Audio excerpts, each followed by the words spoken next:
Welcome to the Elizabeth A. Sackler Center for Feminist Art. I am Elizabeth Sackler, and it is a pleasure to be here. I hope you all had a wonderful summer. I did. And this autumnal weather, I think we're in Indian summer. This is our first program of the season that I've had an opportunity to come and introduce our speaker. And I'm particularly excited about that today. As many of you know, the Elizabeth A. Sackler Center for Feminist Art is an exhibition space, of course, with the permanent house of the Dinner Party by Judy Chicago. We are an education facility dedicated to feminist art. And our mission for 3.5 years now has been to raise awareness of feminism's cultural contributions. We host lectures, discussions on feminist art, feminist theory, and feminist activism. And since our inception, we've hosted scores, I think we must be going on hundreds at this point, of excellent and wide-ranging programming. Today is the first lecture, as I said, that I've had the pleasure to introduce, and it is to introduce my friend, my very good friend, Mary Beckinsale. I met Mary in Florence, in Italy, obviously, in 2004, and we were randomly seated as luncheon partners in a room that held more than 40 people. And we immediately discovered our shared passion about the then contemporary political horrors, our rage at unethical behavior, and our tendencies for provocative social activism. And of course, our love of all things feminist and of art. And our relationship has grown and deepened over the years, and I'm an enormous fan of Mary Beckinsale and of my painting maestro, her husband, Jules Madoff, and their wonderful institution in Florence, the Studio Art Centers International. Mary and I have been discussing what means feminist art for a couple of years now. And there is no one better equipped than I would call her Encyclopedia Beckinsale to reinterpret major works of art throughout history by identifying their feminist content. And this is what she has taken on for this lecture. And she's moving beyond traditional analysis and recasting these works in this new and in this scholarly light. There are only a handful of people with the knowledge and brilliance of mind this requires. And Mary is in the company of our beloved Linda Nochlin and Lucy Lepard. And let me read you a brief bio, which does not include a myriad of things. Mary Beckinsale, internationally recognized art educator and art historian, is president of Studio Art Centers International. Since 1993, Saatchi has been affiliated with Bowling Green State University and is one of the premier study abroad institutions in Italy and worldwide. Under Dr. Beckinsale's leadership, enrollment has grown to over 100 to 200 students each semester, with 80% of Saatchi's students coming from American universities. The program draws upon the rich past of Florence, plus its resources in museums, architecture, art specialists, and wide cultural offerings, while concurrently presenting contemporary developments in Italian art and culture. I would like to say also that when I met Mary and Jules, it was as if, I don't know, our molecules immediately wed. And since I'm trying to think what year we started it, but there is an Elizabeth A. Sackler Saatchi, what is it?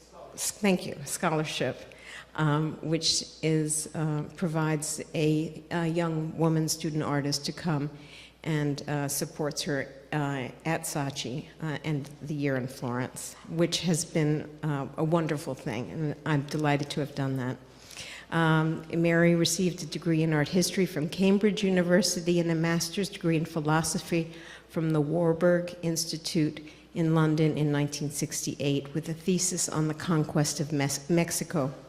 It was in those years that she had the good fortune to study with some of the greatest intellectuals of the last century, including Michael Jaffe, Ernst Gombrich, is it Baxendale? Probably I should know who this is, so that's an embarrassment to me, and Otto Kutz. Later, she received a 2-year Leeuwenhoek scholarship to continue her research in Spain, but those were the years of Franco's dictatorship, and that experience changed her life. On returning to England, she wanted to help social justice and taught in high schools in the north of England. These were the years of feminism and social change. Oxford and Cambridge colleges opened their doors to women, and women began to win greater social rights. I think Mary will tell you, I will ask her to tell you how many men there were when she was there and how many women. So maybe you could just include that little piece of historic information, because it tells those who might not be aware of what we have accomplished over the last 40 years, She later moved to Florence, where she became dean at Saatchi, working with Jules Madoff, the painter-artist who founded Saatchi in 1975 and whom she married. In August 2010, this past August, Mary Beckinsale was awarded an honorary degree from BGSU. So that is a wonderful opportunity. It is a real pleasure for me to welcome Mary to this side of the Atlantic and to thank her for coming to point out how we have been trained to see art and to suggest how we can refresh our personal lenses as we approach art in whatever physical context we see it, whether it's museums, galleries, or other. So please join me in welcoming Dr. Mary Beckinsale.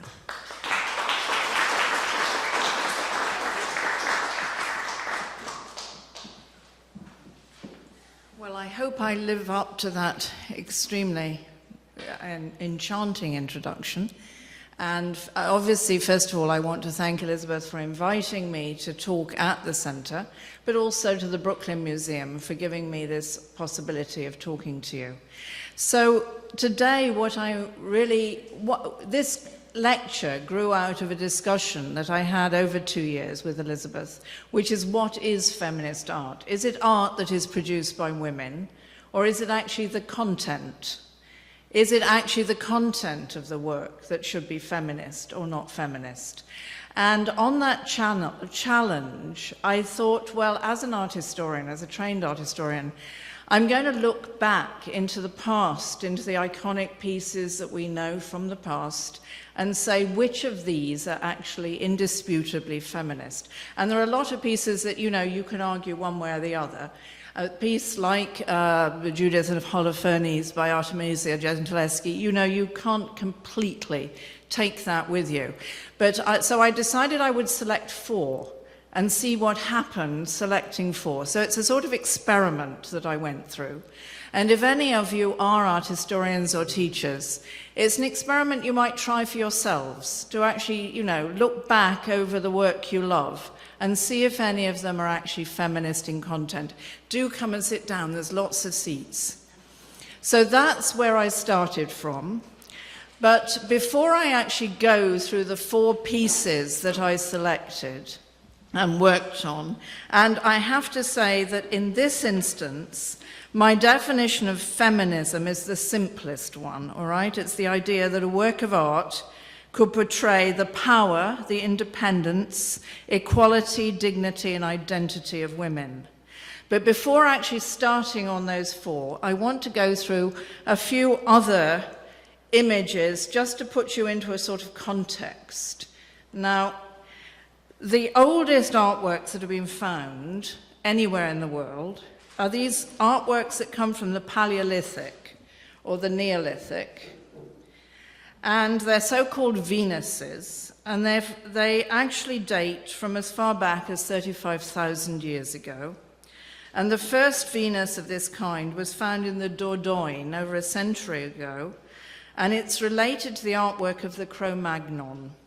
Now, more than 100 of these pieces have been found, and they're steadily being, more and more are being dug up. And they range from very tiny, like little charms that you would wear on a necklace, to actually the Willendorf Venus, which this one is, that was found in 2009. Wait a minute. Wait a moment. Let me find it. Let me see which one we're talking about. This one here, excuse me. This is the one they've just recently found, and when they found it, it was broken into 6 pieces. It was found in the headwaters of the Danube last year, and they've restored it and put it back together, and it must have taken hundreds of hours to carve this piece, which was made out of mammoth tusk. Now, there are Venuses like this were usually painted red. We find they were painted red, and they were put in sacred places in the dwellings that people lived in. And they range over time from 35,000 years ago to about 3,500, such as this one from Malta, which is more recent, and comes from 3,600 years ago. Now, these pieces are found all over Europe, and from Siberia to Irkutsk. Strangely enough, none have been found on the Iberian Peninsula, that's Spain. They may have found one in Morocco, but this is the only area where they are found, is this sort of extended Western Europe. These pieces keep turning up. And they seem to show the appreciation of women as a symbol of fertility and plenty and the source of life. And they represent the idea of women as the earth goddess or of abundance. Now, since the time that I studied archaeology in the late 1960s, there was this idea that certainly in the Neolithic period, society was matrilineal and matriarchal. It's now been deeply challenged, that idea, and all sorts of different patriarchal systems have been suggested. But if you have ever visited Malta, and Malta, just in case you don't know, it's an island that is 120 miles off Tunisia and 90 miles off Sicily. So it's sort of a key strategic place in the middle of the Mediterranean. And it's the place where the Knights of Malta, when they lost Rhodes, they were put on this barren island to try and defend Christendom from the might of Islam as it was spreading across the Mediterranean. And they have lived there ever since. But what is extraordinary about Malta is it was originally attached to the mainland when the sea was less deep, as was Sicily. And it had an extraordinary flora and fauna, which they're now digging up. For example, it had miniature hippopotamuses and miniature elephants, and then it had giant swans, and what makes it sound even more like Alice in Wonderland is it had giant dormice. So it had this bizarre sort of different type of flora and fauna. And what they found on Malta is these extraordinary temples with these figures, and it seems as though they had a cult of the goddess or of twin goddesses. And they seem to have been involved in a trance or dreamlike cult of rebirth about the ongoing cycle of birth and death. Now, the idea of the cult of rebirth on Malta it was really first explored by a female scholar called Marija Gimbutas between 1921 and 1994, and it's now being more recognized that her work seems to be correct. Now, they recently, fairly recently, in 1902, they discovered something called the Hypogeum on Malta, which is a temple that it dates from 4000 BC, and it has 3 levels and an oracular chamber, and in it they discovered the sleeping lady on the left, which it is not by Botero. It is actually these large, happy ladies, okay? And these are some of the temples that they have found. Now, they estimate that there were over 40 temples of this kind on Malta. Now there are remains of 20 of them, and 6 of them are in major state of preservation. And Gigantia, on the temples on Gozo, which is a tiny island just next to Malta, is thought to be the oldest freestanding structure in the world, and it dates from 3600 BC. And it's built of these massive, I mean enormous, limestone blocks alternating in grey and pink, and they're often called the Mother and the Daughter Temple. And you have to remember that these temples were built before proper tools, so that the tools that they were shipping in, obsidian tools, were coming in from these tiny islands off Malta called Lipari and Pantelleria.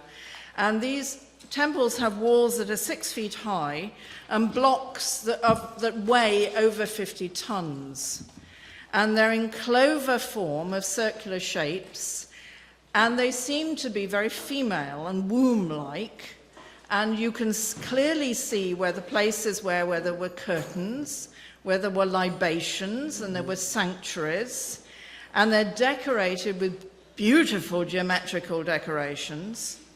And inside these, you find these extraordinary figures like these.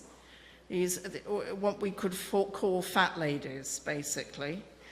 And it seems fairly clear that this was a cult, a female cult, about fertility and so on. And there is another work that I want to include before I start on my 4 pieces, which I think is another great example of work that is certainly about women, and that is the Villa of the Mysteries. If you know the Villa of the Mysteries, it's a villa that was buried when Vesuvius erupted. It was buried in ash, and it wasn't found until the last century. But because it had been buried in ash, it was preserved in the most beautiful state of preservation. And these frescoes are done by an extraordinary artist. I mean, they're absolutely outstanding. And what it represents is a female cult, a Dionysian Greek cult, which were probably initiating girls into the secrets of marriage and sexuality. Now, it was hidden inside a villa, probably belonging to Julia, the wife of Claudius, but perhaps one of her servants. It's still all being worked on. It dates from 186 BC, and because it is a secret cult where men were not admitted, it is very possible and indeed probable that these frescoes were painted by women.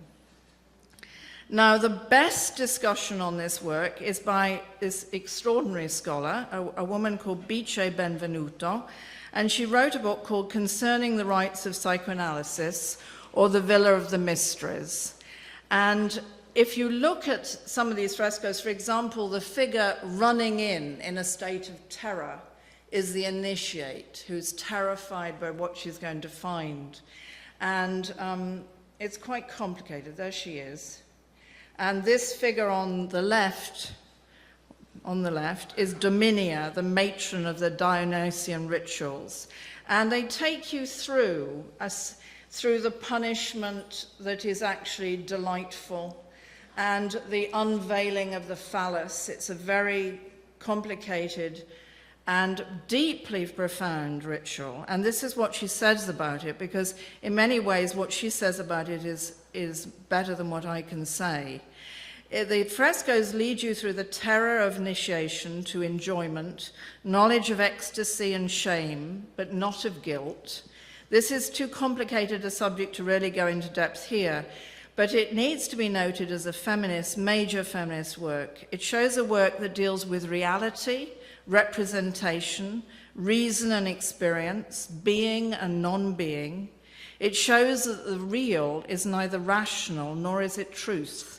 and that reality as perceived by our senses deceives us and drives us out of our senses. And basically, it shows the female unconscious. And it's really worth looking at this work and seeing what she writes about it, because it's very extraordinary. And she ends up with this wonderful conclusion, which is, Beecher ironically notes that women marry hoping to find a god, but are disappointed to find a man.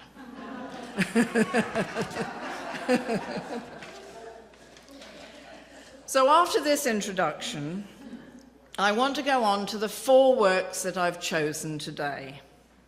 And I started off, and they're all 4 are sculpture, and they all 4 reproduce female figures. And the first is the Great Frieze of the Pantheon altar in Berlin. And that's the one at the bottom. It's a very complicated piece, so I'm not doing the top, and I'm not doing the top frieze. I'm talking about the bottom frieze, which is extraordinary. And it was cut, it was in marble between 197 and 156 BC. And it was built on the Greek, it was built in the Greek city of Pergamon. Now it's called Bergama in today's Turkey, in northwest Anatolia. And it was connected, this temple was connected with the great library of Pergamon, which was second only to that of Alexandria. And it was built to outmatch the temple of the Acropolis, the Athenian temple of the Acropolis in Athens. It was a challenge. They were saying this is better and bigger and larger than Athens, and it's to Athena. And it's mentioned in the Bible, in the book of Revelations. It actually says, in Pergamon, where Satan has his throne, and in Ampelius, in the Liber Memorialis, it talks about a large marble altar, 40 feet high, with a great many sculptures, among which is a battle of the giants. The altar is now in Berlin on the Museum Island, and it was shipped there from Turkey between 1879 to 1904, and it was first displayed in 1910. The Russians took it for war reparations, and it wasn't returned to Berlin until 1956 by Khrushchev, so you couldn't actually see it till 1956. And the Gigantomachia, that's this battle with the giants, which I'm about to speak about.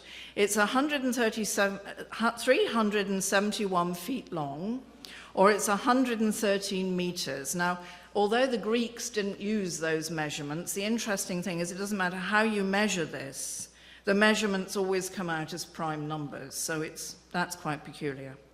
Now, the frieze is composed of a sequence of isolated and tightly knit and self-contained groups and figures, and each group was assigned to one workshop. Now, what happened was that these large blocks of marble were cut, and they were sent. One would be sent to Mykonos, one would be sent to another place in Greece, and they would carve their particular figures, and then they put them all together. I mean, they're quite extraordinary. So they must have had some way of communicating perhaps they had a huge drawing or something, but in the different blocks have been done by different parts of the Greek Empire, as it was then, to show their loyalty. So they went to different studios all over the area. And we know this because the workshop and the signatures and the city names are often carved on the blocks, so we know where some of them came from. And we equally know some of the names of the gods and goddesses because they're still legible. And some of the sculptures could have been carved actually by women, because they're more and more they're discovering, the archaeologists, that female sculptors did exist in Greek and were working in them with male sculptors in these different areas. The blocks come from a marble quarry in Marmara, and they consist of 380 tons of high-quality marble. And the sequences have been read as east, the Olympians. Now, I'll go on a bit. West, the earth and water gods and goddesses. South, the celestial and light deities. North, the gods and goddesses of night and constellations. Now, obviously, the one on the left are the water gods, so you can sort of identify the different groups. But it can also be seen as showing the descendants of the Titans, or the Olympians, and that the whole altar could be an ancestral record of the Attalid kings, that's the later Greek kings, and the temple could be seen as an offering from Eumenes II to the gods, stressing his divine inheritance and giving thanks to the fact that he just survived an assassination attempt when he was in Delphi. Now, the frieze consists of 100 figures, 28 of them are animals, 59 are giants, and the giants are being wiped out. You can see they're having a very tough time. You know, they are definitely crumbling. There are 20 gods, and there are 34 goddesses. Now, I want to repeat that. There are 20 gods, and there are 34 goddesses. That's 14 more female figures than male figures. And the goddesses are warlike and victorious, and they're just as strong as their male counterparts. I mean, look at her. She's getting him. They are confident, unruffled, and physically competent, showing an easy power. They are carefully and with graceful force killing the giants, who represent unreason and the unnatural. They are totally equal to the gods. And this is a stunning and powerful work. If you've never seen it, it is worth going. You stand in the middle of this frieze, which is shown inside. Originally, it would have been on the outside of the building, but you're in the middle of it. And if, as a woman, you're suddenly aware of the fact that you are surrounded by these powerful women. I'm bashing a jar of snakes over a man's head, or skewering him with a... you have never seen anything like this before, and it is quite extraordinary, and it really is like nothing else. It's worth going and having a look. Now, I'm now going to jump from the Pergamon altar. I'm going to jump 1700 years, which is quite a long time. And the works I've picked tend to be in Italy, because I live in Italy, and they tend to be in Florence. So I'm fortunately, normally for my students, I can say you can go and see this, but you're going to have to come to Florence to see these. So I'm jumping ahead to a work that is in the Bargello Museum and in Florence, and it's a work that talks about female identity, and it's Bernini's great portrait of Costanza Bonorelli. And it is perhaps since Roman times, it is perhaps the first great portrait of a woman that shows who she was psychologically, spiritually, intellectually as a woman. I mean, it's the first great portrait. And when Bernini carved this sculpture, and he was perhaps the greatest marble sculptor who has ever lived, I'm just going to show you, look at the carving of that from a piece of marble. Okay? Imagine carving that and how extraordinary this man is. He was deeply and passionately in love with Costanza, and that passion for her whole being, her person, her mind, is contained in this work. It is surely one of the great female portraits. Bernini lived from 1598 to 1686, and he carved Costanza between 1636 and 7, when he was in his late 30s, and when he was, as he put it, fieramente innamorato. I mean, desperately in love, okay, with her. And he tried to breathe life into this work. So he shows her with her wild hair and her loose clothes and her half glance and her mouth open talking. And it's cut in pink marble, and it's completely lifelike. And normally you left the back of a sculpture in those days, because it was so much hard work cutting marble, that you left the back. He's cut it all the way around, the tiny bits of her hair at the back. And when he first cut it, he painted the irises of her eyes black. They've since been cleaned off, because they didn't understand that was actually his intention, and he did it. And no one's dared put her eyes back in. But he painted her pupils black when he actually first cut her. Now, the idea has gone down in art history that Costanza, who was the wife of one of his assistants, was a common slut. And the true story is something quite different. But I'll start with the story.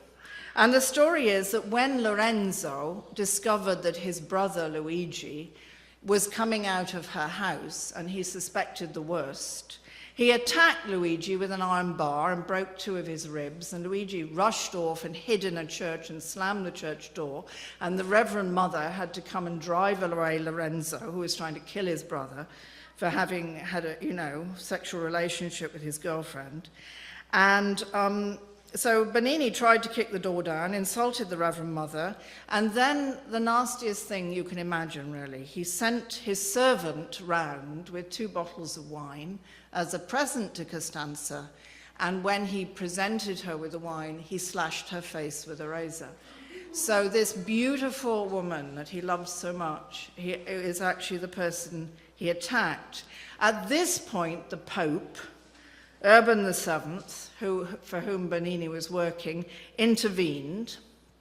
And I have to say, Urban VII is not my favorite Pope. He's the one that condemned Galileo. He also condemned sneezing, because he said it was too close to the sexual act. And he said he banned tobacco. So, he's not my favorite Pope. But anyway, at this point, the Pope intervened and sent Luigi away to Bologna for safety on the urging of Bernini's mother. And Costanza was put in prison for adultery.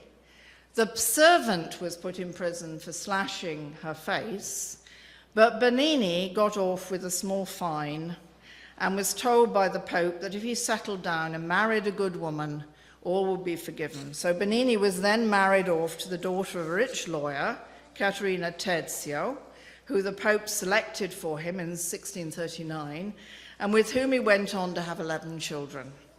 And now I want to go back to Costanza. So who actually was Costanza? And the idea is, and it's put out by people like Vitkova, very responsible art historians, that Costanza was, a common painter's prostitute, but she was not. Costanza was probably from the Piccolomini family, which was one of the great papal families from Viterbo, and her mother was probably a poetess and a friend of Vittoria Colonna, and who'd actually married a sort of servant, a courtier at court, and so beneath her. But it's almost certain also that Costanza is related to the lady of if you've read The Duchess of Malfi by Webster, which is a terrible tragedy, she was either her aunt or her grandmother, and they were a family that were disinherited and lost their land and their power because of the deaths of husbands and sons, and the women couldn't hold on to the land. So she came from a very interesting family, and that still has got to be researched. So if anyone is an archivist and a good researcher, please come and do this. So our Costanza was in her own right, however, a considerable art collector and an art dealer. And she'd married this assistant of Bernini. He was called Matteo Bonorelli, and he came from Lucca. And he probably came from the lower branch of the Della Rovere family, which was another papal family. And he was a sculptor and a major bronze caster in his own right. Now, let me see where we go from here. This is a work by Matteo Bonorelli, her husband, and it's of the Visitation. That is the moment when Mary and, I think it's Mary and Elizabeth, meet and tell each other that they're both pregnant. And it's a moment of friendship between women. And if you go into almost any Italian church, you will find there is one altar that either shows you the birth of Christ with the Virgin or the Visitation, because it's the altar where women will go to pray for safe delivery and childbirth. And so it's a very feminist and strong theme. And this was cut by Matteo, and he actually invited Lorenzo to come and help him cut it in Savona, and they became friends there. After that, Lorenzo invited Matteo to come to Rome and work with him as an assistant. And Matteo Buonarroti was not just a sort of assistant of Bernini, he was a very major figure in his own right. And when Velázquez, the great painter, who had come to Rome to begin to decorate the great castle of the kings of Spain, which was called the Alcazar. Now, you can't see this anymore because it was burnt down, and they rebuilt it with the royal palace, the Palacio Real. But originally, this was the greatest palace in Christendom. It was the palace of the kings of Spain who were dominating the world. And it's the great fortress that was built by Mohammed I of Cordoba. And it's a Moorish building from the 800s or the year 1000 that the kings of Spain began to transform into this extraordinary palace. And they used Velázquez. He was sent to Rome and he was said, you know, find us artists, copy Roman statues, bring them to us, let us reform this collection. Now, Matteo cast, for example, these two great lions. He cast 12 of those and took them to Spain for the King of Spain. Most of them were lost in the fire, and that's the best slide I can get of it. I'm sorry, I did my best, but they... and the other thing he was asked to do was he was asked to cast the hermaphrodite, which is now in the Prado in front of Las Meninas. Now, these hermaphrodites in Rome, they actually managed to dig up 5 of them eventually. It was a very, very common subject because for the Romans believed that it was the height of love. It was the unity of the male with the female, and it was perfect consummation. And they very frequently had these figures in their garden. And you can see one in the Uffizi. They turn it round, so you have no idea it's a hermaphrodite. This one is in the Louvre, and the bed, because the actual figure, as you can see, is there, but the bed was cut by Bernini to actually give it. So that was taken and is in the Louvre. And there are others. There are 2 in Rome, and yes, there are 2 in the Doria Pamphili and 1 in the National Museum of Rome. So Matteo was asked to cast the hermaphrodite, and that's his work. Now, these are major commissions. This is not just any old assistant. All right. So, all right, I'll come back to that in a minute. When he was in Spain, he made over 100 copies of many of the main antiquities of Rome for the emperor. And when this palace finally burnt down, unfortunately, it caught on fire on Christmas Day when everyone was out. And what is left of the great collection is in the Prado. But in the fire, there were at least 500 of the greatest paintings were burnt. The greatest Velázquez, Leonardo's, Raphael's, Van Dyck's, Tintoretto, Veronese, Rubens. The list goes on and on. And one of the things one needs to do as an art historian is actually work out, you know, what were the lost paintings of the Alcazar. Anyway, let's go back to Costanza. An interesting scholar called Sarah McFay has recently done remarkable work on Costanza, and it was published in 2006 in a book called Costanza Bonarelli Biography versus Archive. And she shows that Costanza was a wealthy collector and a free-living woman. Perhaps we would have called her a courtesan. She was well-educated with a very clear identity. And she found her will, and in the will lists the contents of her extensive house, leaving 2/3 of her wealth to Olympia Caterina, her daughter, and 1/3 was left to a convent. The Pope had set up a system by which if you confessed and were deeply sorry, and you gave a third of your estate to a particular convent in Rome, you were forgiven all your acts and sins of your life, so you could go to heaven. But it also meant that her daughter could be absolved of her mother's shame in a certain sense. She listed, in the will, she also lists a remarkable collection of sculpture and sculptural fragments, some probably from classical pieces from Rome, fragments of legs, arms, feet, and hands, but also her picture collection, which consisted of over 108 paintings, mostly landscape paintings, and a copy of the Poussin that she had sold to Richelieu, and it's the Plague of Ashod, now in the Louvre. But the list also contains, amongst other things, 3 paintings of bacchanals, they're like orgies, all right? And pictures of St. Mary Magdalene, who is this penitent female sinner, usually very sexy, and St. Mary of Egypt. And so they were 2 women saints who were reformed prostitutes. And there was also a portrait of herself. The top floor was designed in blue leather, but the main floor was decorated in red leather and with red leather chairs and covered walls, and had this portrait of herself hanging in the main position, which was probably one of the portraits that Bernini had done of her. Perhaps Costanza repented her prior life, because she asked for this special pardon by giving her money to the convent of the Convertiti. But it may just be that she was maneuvering in a male world and used to doing that. She was clearly wealthy, educated, and a real connoisseur. She was anything but a Roman commoner or a slut. And there is one clause in the will which scholars have missed amongst the many masses that she paid for her soul to go through purgatory.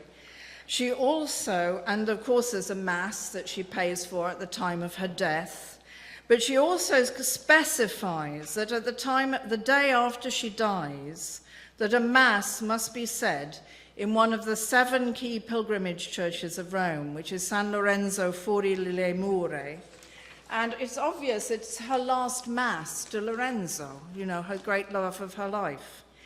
And just in passing, this is a Caravaggio which shows Filide. This is his model. This was his model and his great love in Rome. And they've just discovered Filide's will. And the extraordinary thing is that she describes a room, her main sitting room, which is in red leather with red chairs, is Spanish style, and it has bacchanals, and it has St. Mary Magdalene, and it has St. Mary of Egypt, and it has a portrait by Caravaggio of her. So perhaps these courtesans in Rome actually had their own interior design, and they actually had a sort of floating world where they could show to customers or to their friends what their life was. But this is a new document that's just been discovered in all the research that's going on Caravaggio. So there's a lot more to do. And obviously one of the things that was very difficult for the church to acknowledge, particularly at the time of the Counter-Reformation, was that there was a community of women of this type living in Rome, and who seem to have had their own real identity and way of life, which is quite interesting. Now, I'm now going to go on to another artist completely.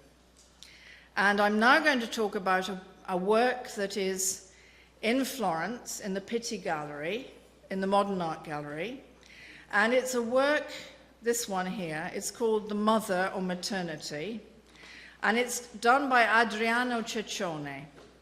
And Adriano Ceccione is, he lived from 1836 to 1886. He was the main sculptor of the movement of the Macchiaiole, and he was shocked the art world when he exhibited as his entry in an exhibition in Paris a defecating dog that was cast in bronze. You weren't supposed to cast in bronze things of that kind. He was a Macchiaioli painting. The Macchiaioli painters were these revolutionary painters that you must understand that Italy is a very, very new country. It started becoming united from 1848, and it didn't actually pull itself together as fully as a nation until 1870.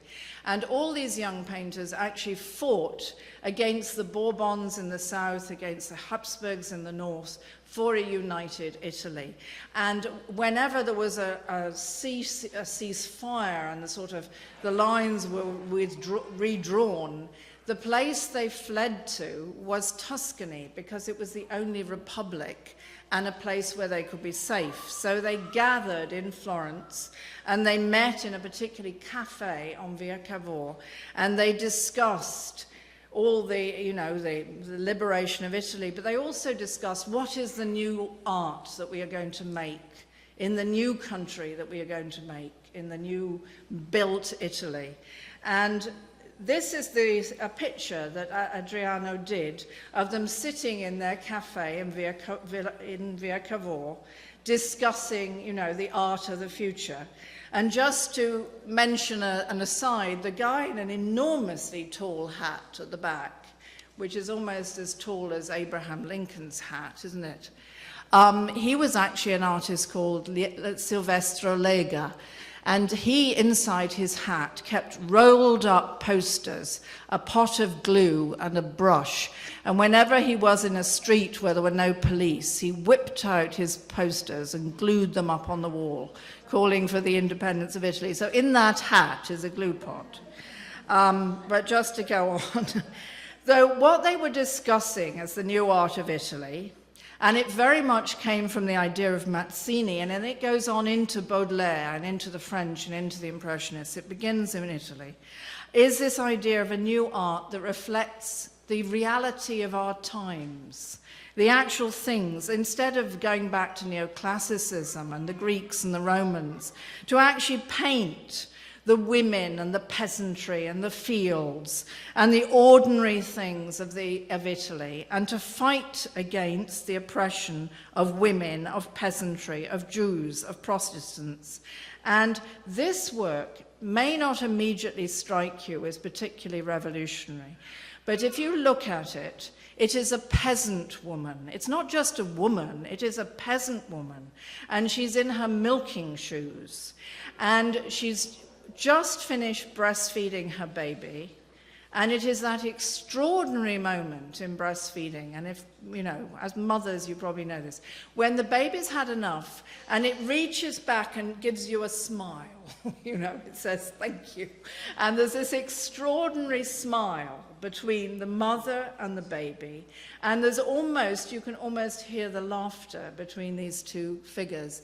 Now, nothing like this had ever been cut before or shown before. A peasant woman breastfeeding, showing her humanity and maternity.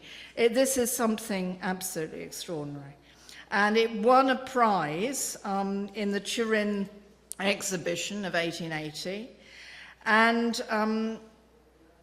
unfortunately, no one ever came up with the money to cut it in marble, so it's still in gesso, so it's pretty fragile. Now, from this work, he became really quite famous and cut the head. He did the portraits of two of the great poets, or revolutionary poets. One was Carducci, and the other was Leopardi. And those two portrait busts also exist in Florence. And Carducci was so moved by this work that he actually wrote a poem to it, which was called Santa Natura. And the unique thing, really, and it's a seminal work. It's a work where all the modern painters and sculptors that have followed this work have done two themes. One is mother, where Boccione, Balla, and so on have done mothers. And the other is they have done the laugh. And again, you find a whole series of Italian paintings of people painting people laughing. But it's in this work that you have the two together, which is really rather extraordinary. And the other thing about Adriano Ceccione, which is so interesting, is he's one of the first people who he cared very deeply about the family and about women, but he also cared about children. And he produced these extraordinary pictures, which I cannot get copies of, I can't get photographs of, showing the exploitation of working children in factories and working on benches. But he also did these pictures of his own children, and they're the first pictures of children that are not sweet little Robin in his suit, you know, but actually being children. They're a thorough nuisance. They're in his studio and they're absolutely, you know, they're dressing up and being a real nuisance and looking silly, and they're hanging out in the kitchen and picking their nose and doing all the things children do, you know. I mean, they're actual children in real places. And these are extraordinary pictures and really sort of cut through in a way that is very remarkable, I think. Going back to maternity, or la madre, whichever way you want to call it, it is timeless in its femininity and its down-to-earth beauty.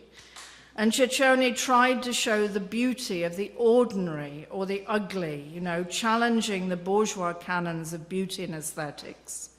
And despite an attempt, and I think he succeeds, and it's an extraordinary work. Okay, now we'll come on to another work, the last one. And it's a work that is about Anita Garibaldi. And it's a sculpture that was made to honor her, and it's on one of the hills of Rome called the Gianicola. Giuseppe Garibaldi is also on a horse in Rome, and he's on the Pincio, so they're on different hills, and she's on the Gianicola.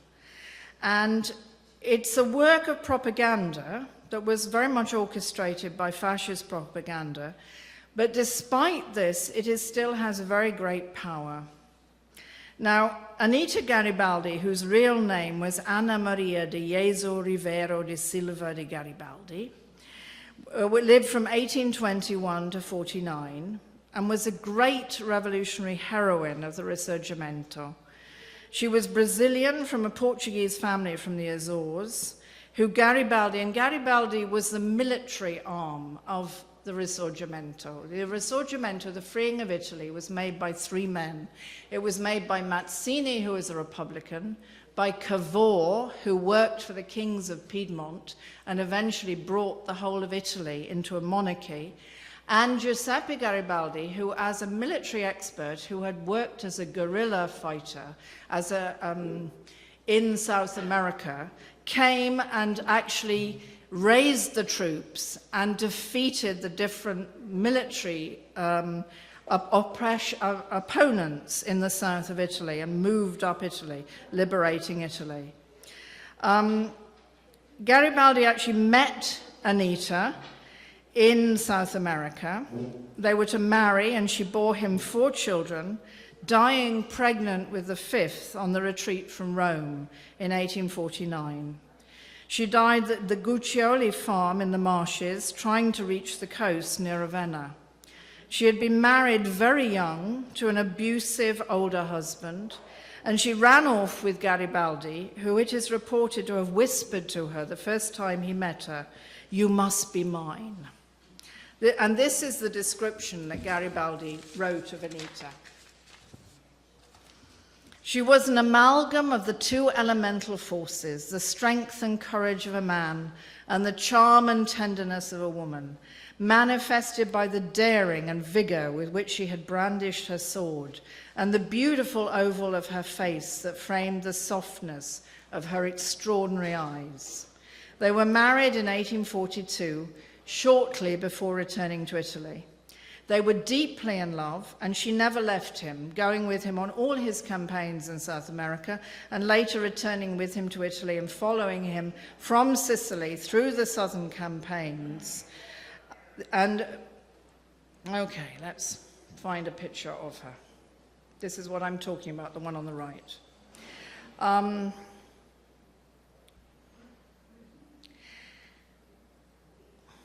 Now, what they are recording in the monument, because eventually it was decided that she must be honoured as well as Garibaldi, and what they selected from her history, a moment in Garibaldi's early biography, when he did not return from a battle in Uruguay, and Anita, who had just very recently given birth to a child who was called Miniti, took her baby in her arms and got on her horse and took her gun, and she searched the battlefield, and she founded the wounded Garibaldi, and she hauled him onto her horse, thereby saving his life.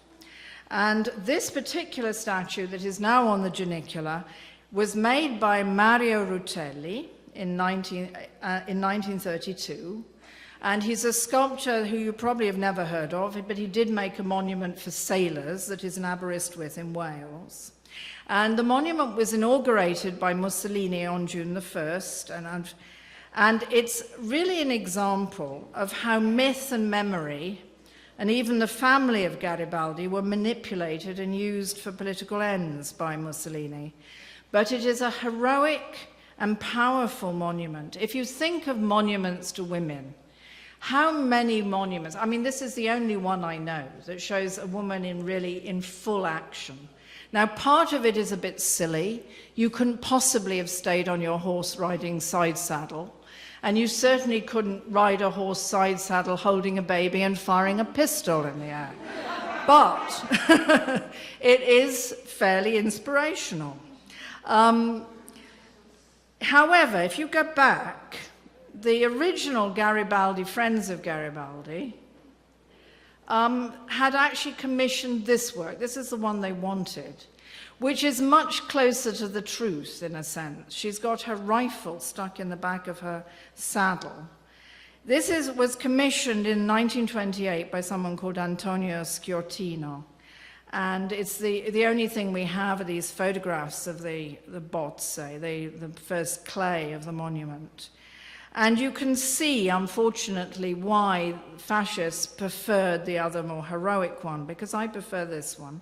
Because I like the way that Anita is going out, purposefully with her hat and her baby and her gun in the back, a bit rather like going sort of, shopping off to the battlefield to find Garibaldi. But it's just part of the constant metamorphosis of monuments that goes on in Italy. There's recently been a book published called Italy Divided Memory, and Italy is the only country in Europe where you don't just get two plaques in one place contradicting each other. You go to a site and one plaque says, this town was bombed by the Allies, and the other one says, this town was bombed by the Germans. Okay, and they're next to each other. And you even get to the point where there is actually one place, which is called Piazza Fontana, where there are three contradictory versions of what happened on that piazza. And so there is this constant movement of monument and interpretation that is going on even today, and it's a completely, really political hot potato, this thing of monuments. So it's not, Anita did quite well to only go through two versions, in a sense. Now, let me just see.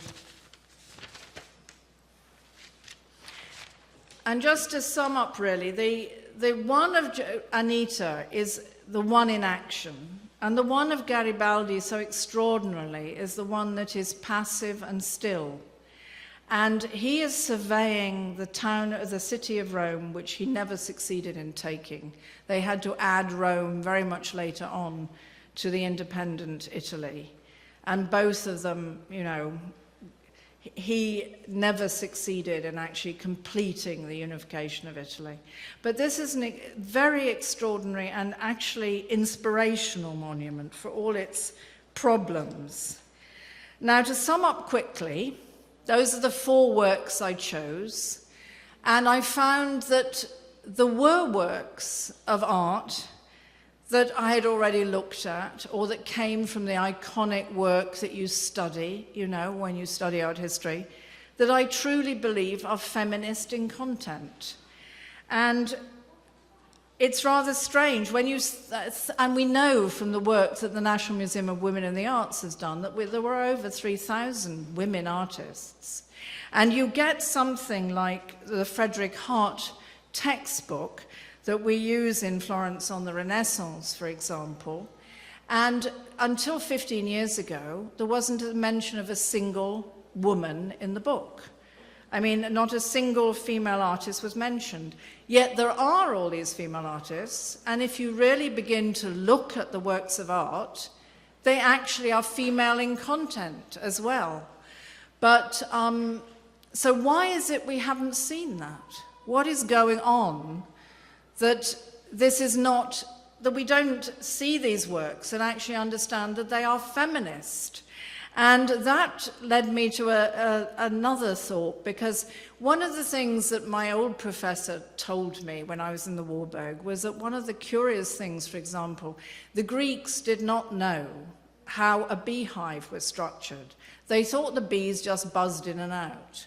It was only when somebody postulated the idea that there might be a queen that they found the queen bee, and they realized that the hive was structured.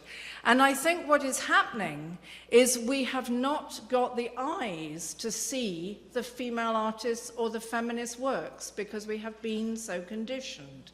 And that if you yourselves go home and sit down and say, okay, what are the 4 feminist works for me? I mean, see if you find your own 4 and see if they exist already. And yet we are not seeing them in a way where we can understand it. And so I ended by saying it is as though there is a lack of memory or reporting, but not a lack of presence. It is as though the prohibitions of the Villa of the Mysteries still cover the sacred nature of art. And in a certain sense, I found this a very intriguing journey as an art historian, and I want to actually open it to you and say, please, you begin to look and reinterpret what you're seeing, okay?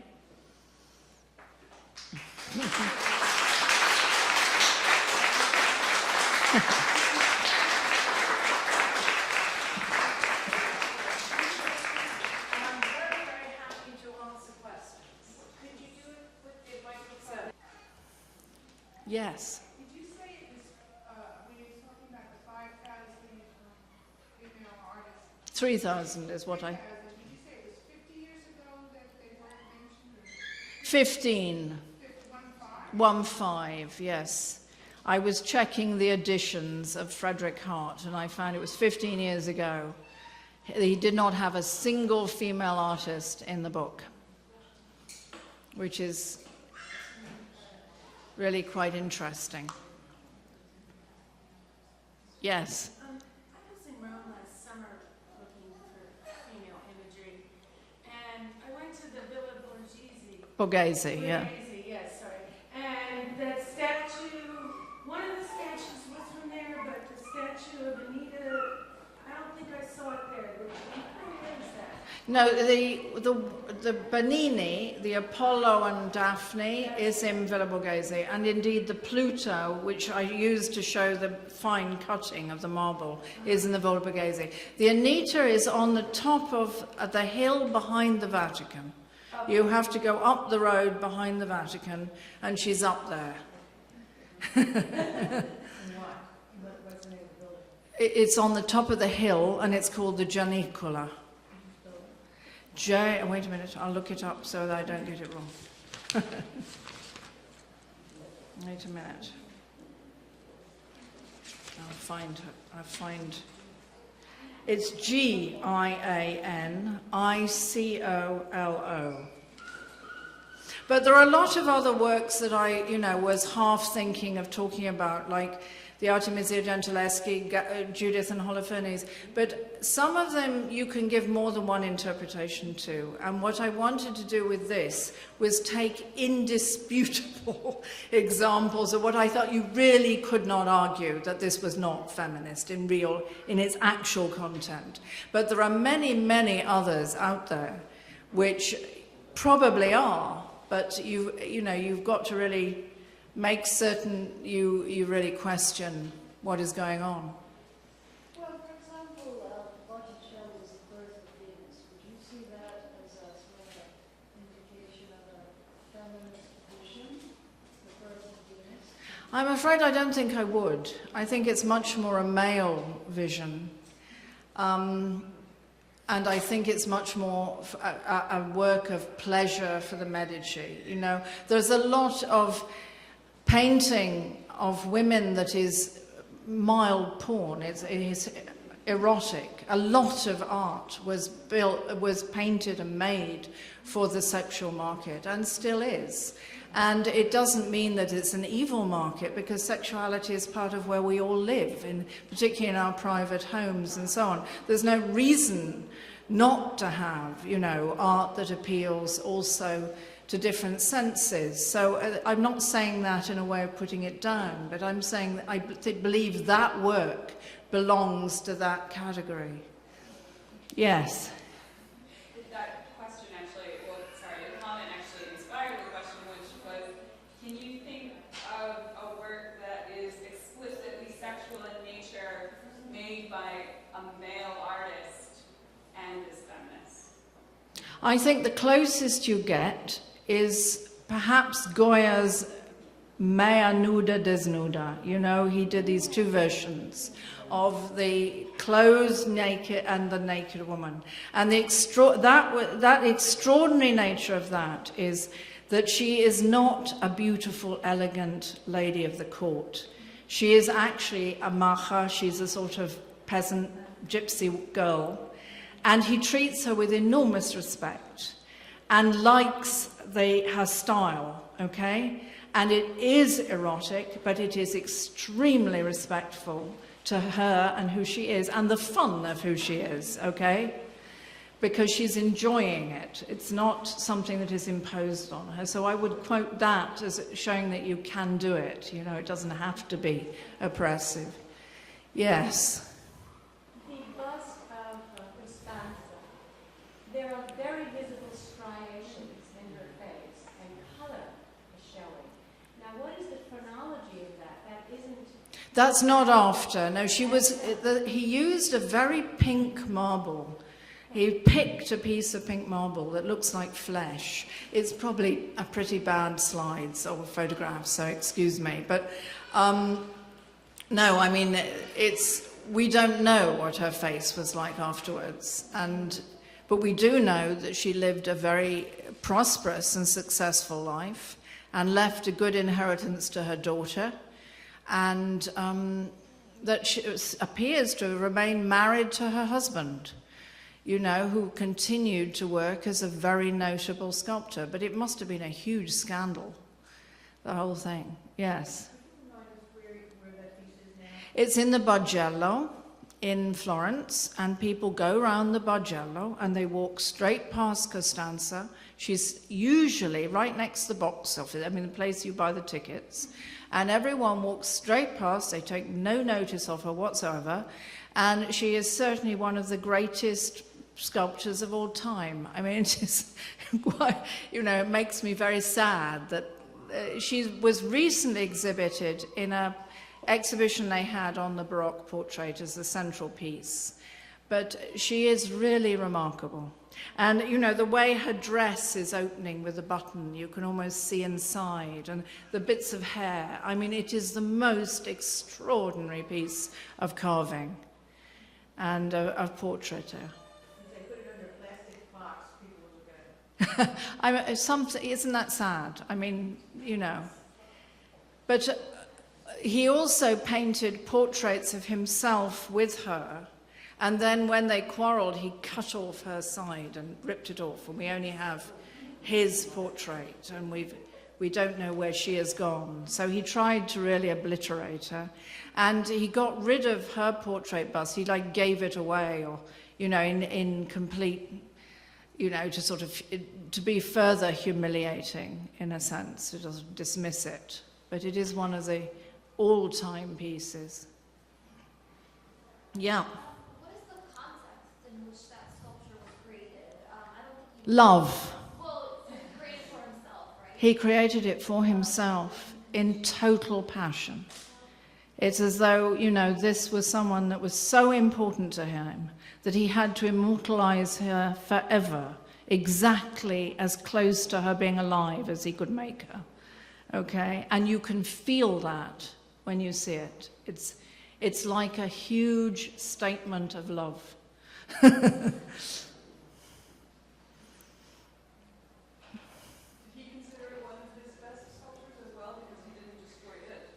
He didn't destroy it. He must, you know, he did so much for the Pope that was so public. And he must have seen something like the Apollo and Daphne as an absolute quintessential, highest point of marble cutting, because, you know, you have these transparent olive leaves and so on. So probably in his terminology, the absolute masterpieces are Apollo and Daphne and Pluto. But in terms of psychological containment, spirituality of the piece, the real piece is Costanza. Nothing matches it. Yes? I missed the name. You mentioned a book called Concerning the Rights of Psychoanalysis. Yes. It's Bice, B-I-C-E, Benvenuto. And it's about the Villa of the Mysteries. The rest of the title is It's the Villa of the Mysteries. Benvenuto.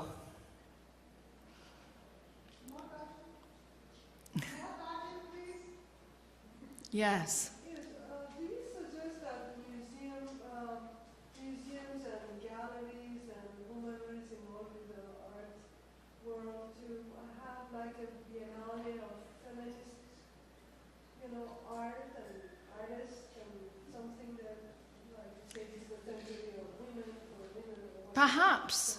I mean, perhaps it would be possible. Could you repeat what she suggested? Well, her suggestion was that would it be possible to curate an exhibition of pieces that are feminist in content, okay? And I think it could be. I think it would be quite complicated. And it might open a lot of debate. But certainly it's time that we went round museums thinking, what is being said in this piece? Is it chauvinist? Is it sexist? Is it feminist? But women can also paint chauvinist paintings, all right? It isn't that a woman automatically paints a feminist picture. They may be worse than their male counterpart. I mean, surely what we were looking at in feminism is the content, what is being expressed. And I think as we all see art a powerful tool to encourage brainstorming and discussing what is really happening within our society, like looking at some Eastern societies, like the Middle East, and what happened to women. And we do have actually artists from those areas, and we see the brutal actions against women.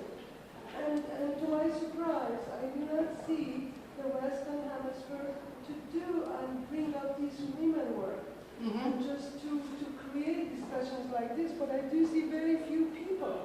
I'm coming from Baltimore, Maryland, to listen to you. Welcome. And I just was thinking I would see perhaps like 500 people here. And I don't see much support. It's somehow a little bit disappointing.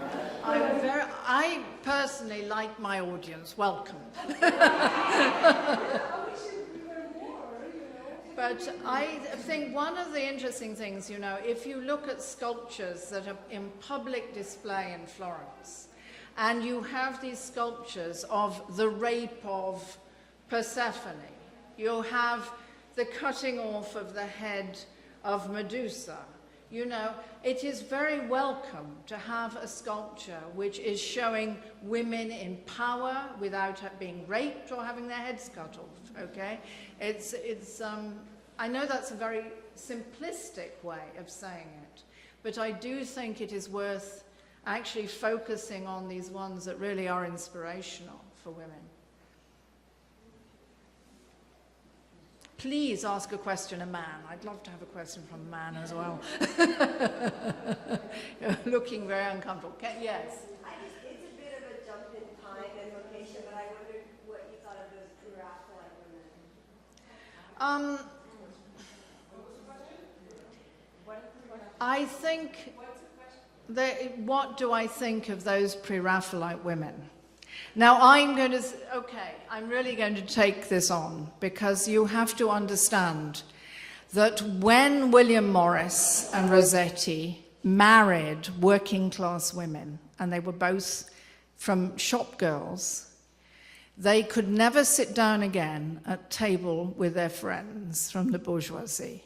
So they had to invent a medieval alternative world in which they could be safe and superior. And the same with the Macchiaioli. So the great critic of the Macchiaioli, Diego Martelli, he married the prostitute that he fell in love with. And from that moment on, he could never be accepted in any society in Florence. So he lived on his estates outside Florence, and the only people who would talk to him were artists, because artists are very odd people. And the same with the pre-Raphaelites. They created these worlds against the social barriers. So the first thing is, the pre-Raphaelites were very brave to marry those two ladies. And those two ladies were very extraordinary women. And particularly if you take Mrs. Morris, who, you know, lived 6 months of the year with Rossetti and 6 months with William Morris, because she couldn't work out who she preferred. And they accepted this situation. So in a sense, they were really pushing the boundaries of Victorian marriage. So I think both the women and their companions, the artist companions who created these alternative worlds, are real revolutionaries. And not only in their production of the work they produced that changed taste, but in the way they lived and the way that they dared actually break those conventions and marry shop girls. Okay?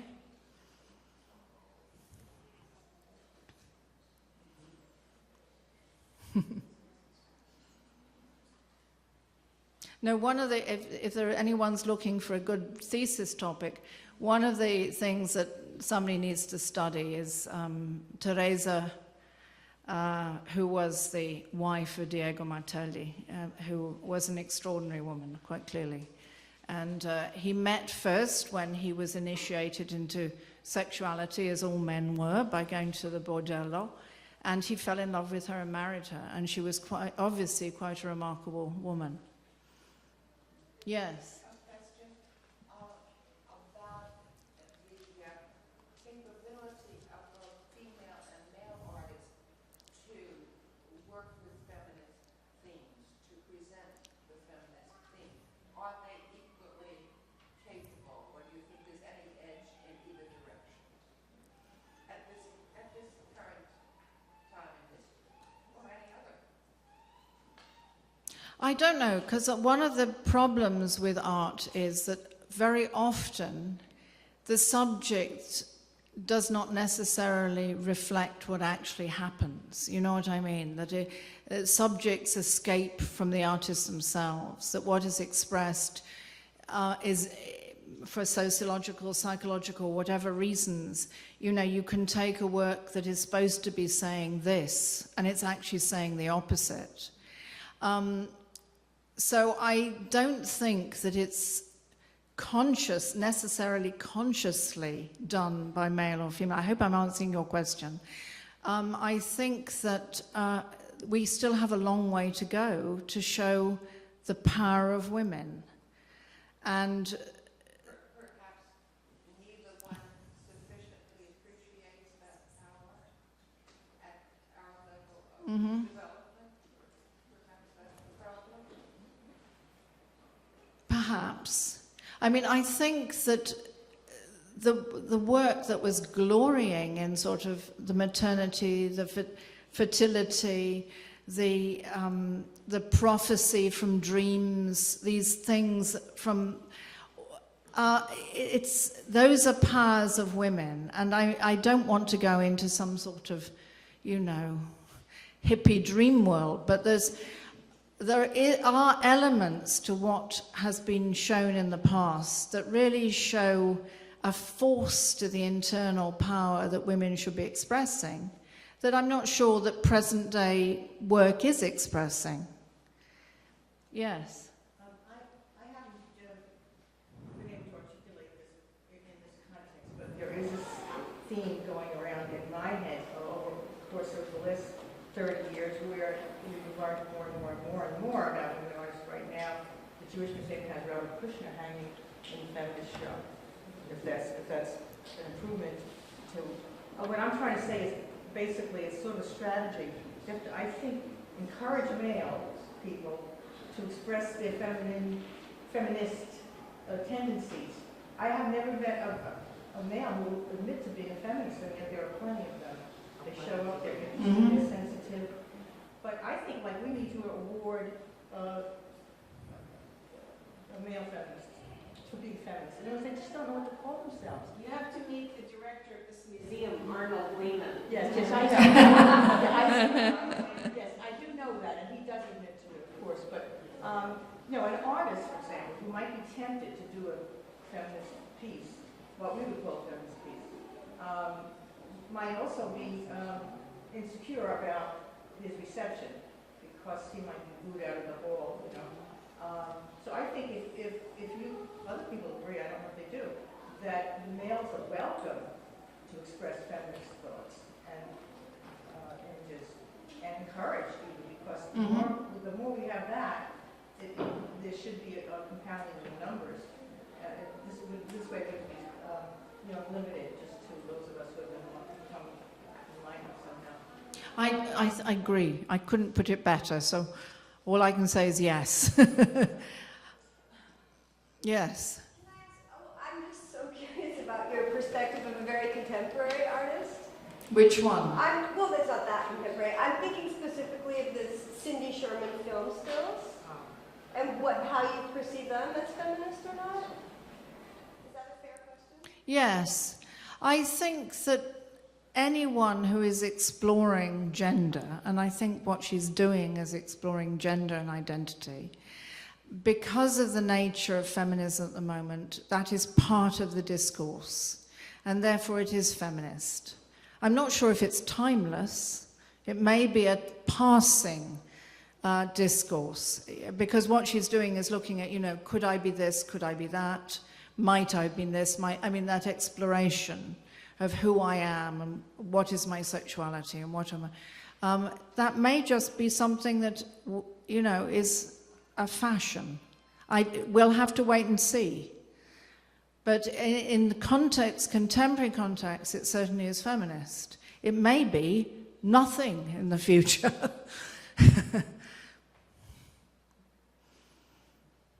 I think one of the things I was concerned about with the 4 pieces I picked was that they should be timeless, and they should be qualities that belonged for all women for all time.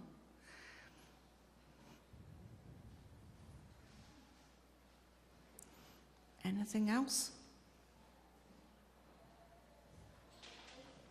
Yes. Ask this last thing, because I've been thinking for the past 30 years, women issues, and I'm from that part of the world. In the 1980s, a revolution happened, and women were really were showing the face that was cut up. And I just remember that is what I saw. And so from that point on, I was working on my thesis, which I was doing something else, and it completely changed direction and went toward art and of women, you know.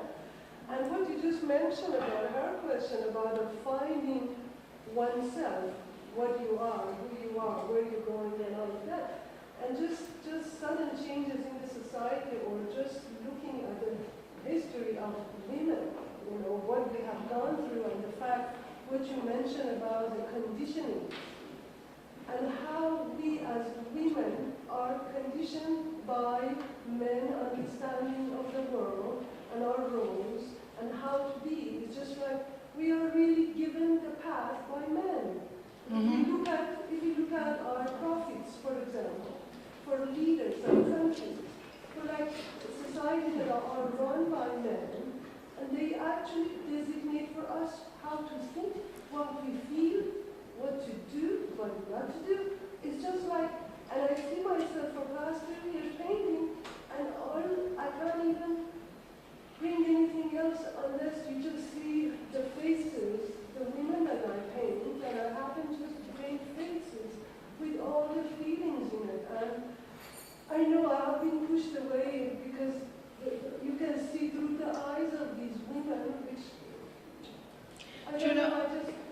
One of the most extraordinary things, as I did this piece, you know, as I said to Elizabeth, I picked these pieces, and then what came out as I did the research was to discover that it reflected so much of the oppression that has been done to women. I mean, cutting their faces, imprisoning them for adultery, marrying them young to abusive husbands, dying in childbirth. I felt as though these pieces that I had picked just by accident, you know, as art pieces, reflected the enormous oppression of women.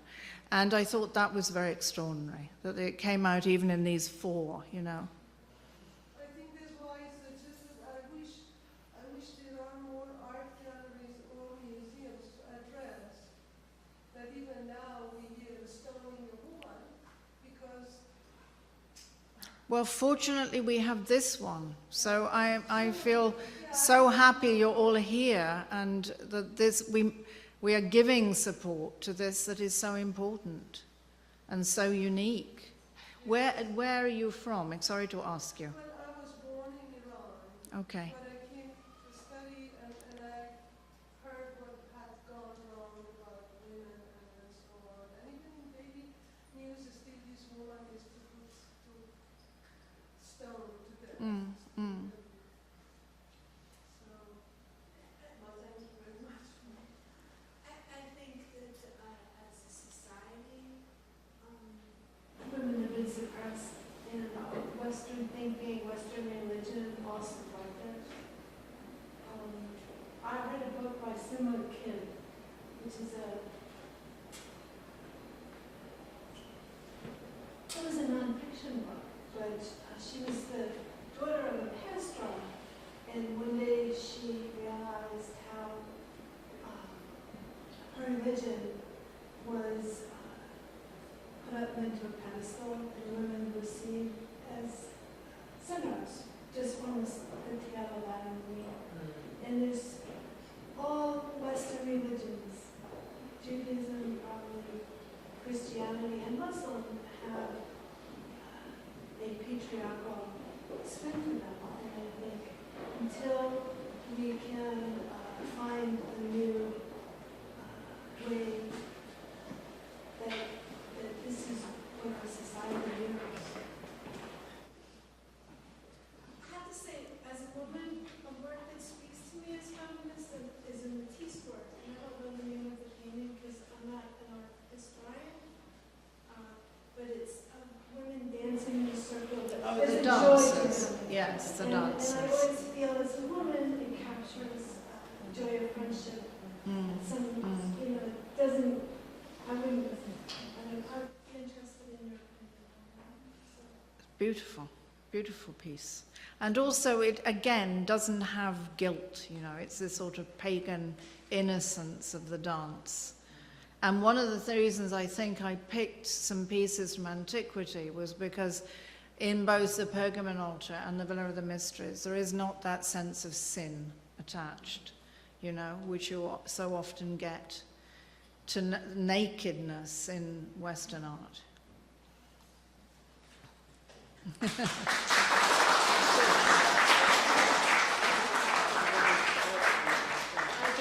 I want to thank Mary again. This was a really superb, wonderful lecture, and I'm so proud and pleased that she's here.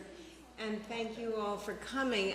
It's very exciting for me. We're going into our 4th year, and the dialogues that have emerged in this room over this period of time have become much richer, much stronger, and I feel that the center is doing its work, and I hope that there will be many more, and that each of you in your own ways, when you go out into your worlds, will bring some of what has happened here with you. So thank you very much for coming. Thank you.